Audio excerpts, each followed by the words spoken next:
شہادت پر منسوب فرمایا ہے، یہ شہادت بھی اللہ کی جانب سے اظہار گرامی وہ اس قدم، اس وادی میں اور اس مرحلے میں قدم بڑھا رہے تھے کہ جو نصرت الہی کے نام سے یاد کی جا رہی تھی، اور یہ نصر اللہ تھے تو کیوں نہ نصرت الہی کے ساتھ میں ہوتی۔ اللہ کی جانب سے وہ مقام عطا ہوا ہے حضرت عبد اللہ حسن نصر اللہ کو، تو ایک شہید کو عطا ہوتا، اور شہید اللہ تحسبن الذین قتلوا فی سبیل اللہ اموات بل احیاء عند ربہم یرزقون۔ یہ گمان نہ کرنا کہ جو لوگ شہید ہو گئے ہیں وہ مردہ ہے، نہیں، وہ زندہ ہے، اللہ کے یہاں رزق پا رہے ہیں۔ عالم برزخ میں جب مرحوم کی روح پہنچی اور پہنچے گی تو یہی کل، یہی وادی بہشت کا کام کرے گی، جہاں انواع اقسام میوے جات تمام نعمتیں اللہ کی جانب سے ان کو عطا ہوگی۔ لہذا ملت رمضان کو بھی میں خراج عقیدت پیش کرتا ہوں۔ آقا مولا امام زمانہ اجل اللہ تعالیٰ فرج شریف، ارے امام کے نام میں سب مل کے دوں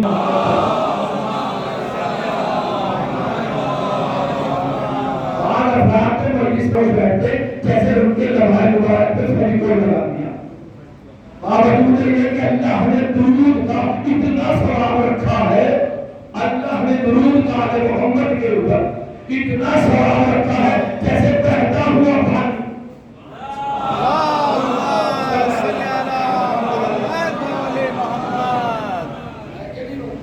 اللہ نے وہ مقام عطا فرمایا جناب حسن نصر اللہ صاحب کہ آج پوری دنیا کے اندر عجیب بات، اور وہ میں آپ کی خدمت میں شہادت ہو گئی، واقع ہو گئی شہادت، ساتھی بھی ان کے بہت مارے گئے، بہت شہید ہوئے، تو پوری جگہ جہاں پہ تھے افراد کے ساتھ میں ہی مرمر تیز ہو گئی، وہ پوری عمارت اور سب کے ساتھ شہید ہوئے۔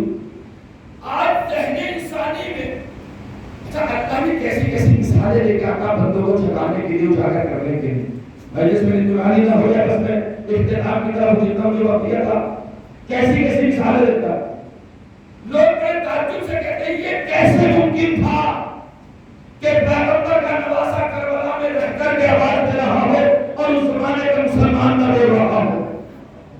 آپ نے جملہ سن لیا، مجھے معلوم نہیں آپ پہنچے وہاں تک نہیں پہنچے، اور مسلمانوں کا مجمع ایسے خاموش تھا کہ پیغمبر کا نواسہ مدینے میں قتل نہیں ہوا، کربلا سے مدینے سے مکے، مکے سے سوئے کوفہ، اور سوئے کوفہ سے کربلا، یہ 4-6 مہینے کا سفر، بار بار یہ اعلان کر رہا تھا آؤ میں حسین کا نواسہ ہوں، آؤ میں فاطمہ کا لفظ جگر ہوں، آؤ میں علی کا بیٹا ہوں، تمہیں بلا رہا ہوں۔ جس کے نانا کا کلمہ پڑھنے کے بعد تم مسلمان ہوئے ہو، اسی کا نواسہ تمہیں بلا رہا ہے۔ جب ان مسلمانوں نے پیغمبر کے نواسے کا اس زمانے میں ساتھ نہ دیا تو ان کی حال کا آج کیا جواب دیں گے؟ جو اس زمانے میں صرف 72 جواب دے رہے تھے، وہی آج یہ کیسا ملک ہے جو جواب دے رہا ہے، جو 72 کا ماننے والا ہے۔ ایسا ہے کہ نہیں ہے؟ صرف ایک مٹھی بھر مسلمان ہے جو ان کے آواز پر لبیک کہہ رہا ہے۔ یہ نمونہ پیش کیا جا رہا ہے اس زمانے کا امت مسلمہ کے اوپر کہ تم اس زمانے میں خاموش تھے، حسین کا قتل ہوا، اس زمانے میں خاموش ہو، فرزند حسین کا قتل ہوا ہے، جو بے معمولی شہادت نہیں ہے۔ اے آقا حسن نصر اللہ، آپ کی شہادت رنگ لائے گی، ہر شہید کا خون رولتا ہے، ہر شہید کا قطرہ رولتا ہے۔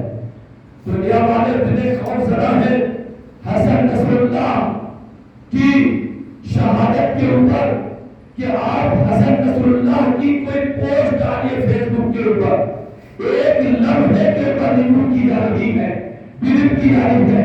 جب تمہیں خوف نہیں ہے ان کے خون کا تو پھر پوسٹ کیوں ریموو کر رہے ہو، کیوں وہاں سے ہٹا رہے ہو؟ اس کا مقصد یہ ہے سوشل میڈیا پر جناب حسن نصر اللہ بولنا شروع کر رہا ہے، اور دیکھیں گا انشاءاللہ یہ ایک حسن نصر اللہ نہیں تھا، بلکہ اب ہر فرد حسن نصر اللہ بن جائے گی شہادت کے بعد، ہر ایک آواز دے گی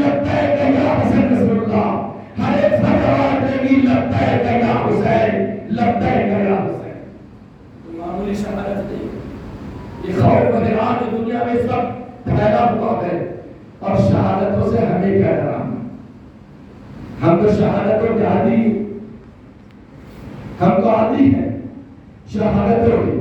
میں کس کا تذکرہ کروں، لیکن میں اس ماں کا تذکرہ کیوں نہ کروں جو سرزمین مدینہ پر آخری ایام ہے، آخری دن ہے، اور روایت یہ کہتی ہے کہ زہرا نے جب نماز مغرب و عشاء پڑھی ہے تو بیٹھ کر کے پڑھی ہے۔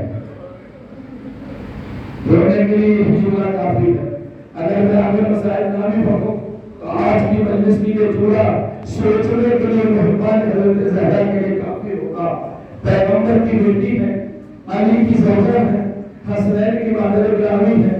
ایسا کون سا مرحلہ پیش آ گیا تھا کہ پیغمبر کی بیٹی نماز مغربین بیٹھ کر ادا کر رہی ہے، اور مقاتل لکھتے ہیں علی کی زوجہ، حسنین کی ماں، پیغمبر کی بیٹی جب چلتی تھی اپنے گھر کے اندر، بڑا گھر نہیں تھا، بڑا چھوٹا سا جھولا تھا، تو ایک ہاتھ تسلیوں پہ رہتا تھا، ایک ہاتھ دیوار پہ رہتا تھا، اس کے سہارے سے پیغمبر کی بیٹی آگے بڑھتی تھی۔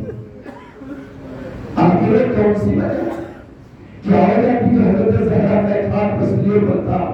حضرت زہرا ایک ہاتھ سے گھر کی دیوار پہ پکڑ کے چلتی تھی، اور کمال کی تھی محمد کی بیٹی۔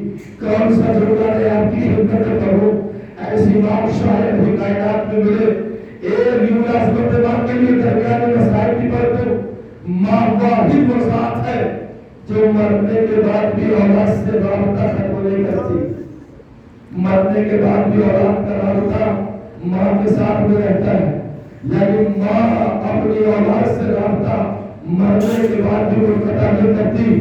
کہ یہ تو دیکھوں مسائل دیکھوں، روایت کہتی ہے اگر کوئی بیٹا اپنی ماں کی قبر پہ جاتا ہے تو وادی سلام سے روح چلتی ہے، قبر پہ پہنچ جاتی ہے، اور جب تک اولاد قبر کے اوپر محجوب ہے اس وقت تک روح محجوب ہوتی رہتی ہے، خوش ہوتی رہتی ہے۔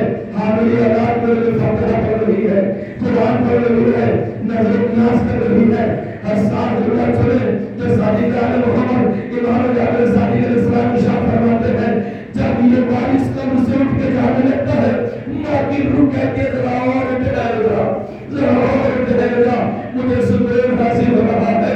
یہ دنیا بھی مانے نہ سکا کہ جس کی قبر پہ گئے روح علیہ السلام سے چلی۔ ایک ماں کو ہم نے مدینے میں دیکھا، علی غسل دے چکے، غسل دیتے دیتے چیخے مار کے رونے لگے۔ یہ راستہ بعد میں کھلا، جب غسل دیا کفن پہنایا، کفن پہنانے کے بعد جنازہ تیار ہوا، ایک بار علی نے کہا آؤ بیٹا حسن ماں کا آخری دیدار کر لو، آؤ بیٹی زینب آؤ ماں کا آخری دیدار کر لو، آؤ بیٹی ام کلثوم آؤ ماں کا آخری دیدار کر لو۔ حسن آگے بڑھے اماں کو کہا عامر نانا کو ہمارا سلام کہہ دینا، ام کلثوم آگے بڑھی اماں، علی کو کیا سینے مبارک کہا ہوگا، تین تین چار چار چھ کے ساتھ، لیکن آئے سیدہ کی بیٹی مدینے میں یتیم ہو رہی ہے، آرات اماں ہمارا سلام ہمارے نانا سے کہہ دینا۔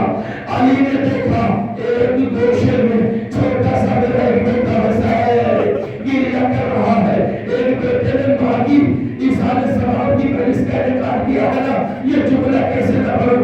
علی نے آواز دیا بیٹا حسین کیا آپ اپنی ماں سے خدا حافظی نہ کرو گے؟ بس قیامت کا جملہ آقا حسین نے کہہ دیا، آواز دیا بابا بابا اگر ماں مجھے خود نہ بلائیں گی تو میں جنازے کے قریب نہ رہوں گا۔ ابن کہتا تھا قد انت وحنت